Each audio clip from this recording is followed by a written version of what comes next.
علیکم ورحمۃ اللہ وبرکاتہ۔ آج کی اس ویڈیو کے اندر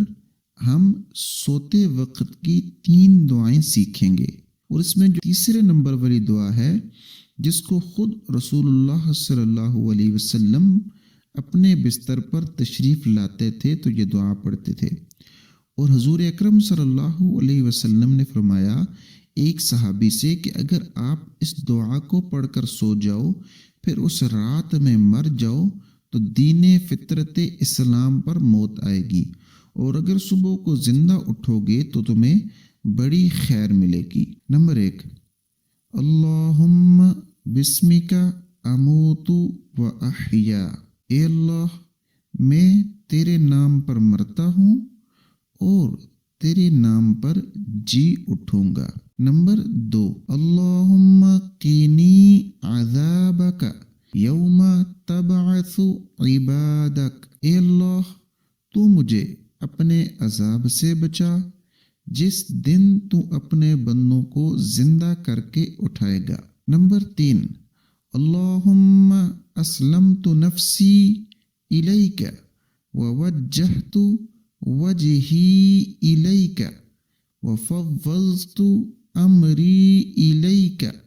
رغبتا ورہبتا والجأت ظہری الیک لا ملجأ ولا منجا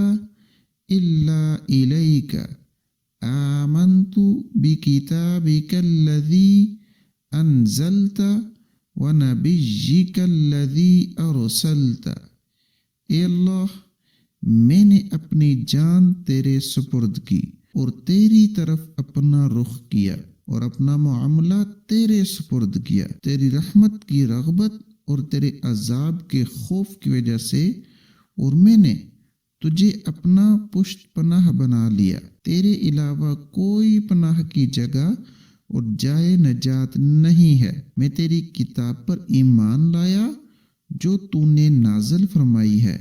اور تیرے رسول کو میں نے مانا جسے تو نے بھیجا ہے۔ حضرت برہ رضی اللہ تعالی عنہ فرماتے ہیں خود رسول اللہ صلی اللہ علیہ وسلم جب اپنے بستر پر تشریف لاتے تو یہ دعا پڑھتے تھے، اور آپ صلی اللہ علیہ وسلم نے ایک صحابی سے فرمایا کہ اگر اس کو پڑھ کر سو جاؤ گے پھر اگر اس رات میں مر جاؤ گے تو دین فطرت اسلام پر تمہاری موت آئے گی، اور اگر صبح کو زندہ اٹھو گے تو تمہیں بڑی خیر ملے گی۔ اور آپ صلی اللہ علیہ وسلم نے یہ بھی ارشاد فرمایا کہ یہ بیداری کے آخری کلمات ہونے چاہیے، یعنی اس دعا کو پڑھ کر کسی سے دنیاوی بات نہ کریں۔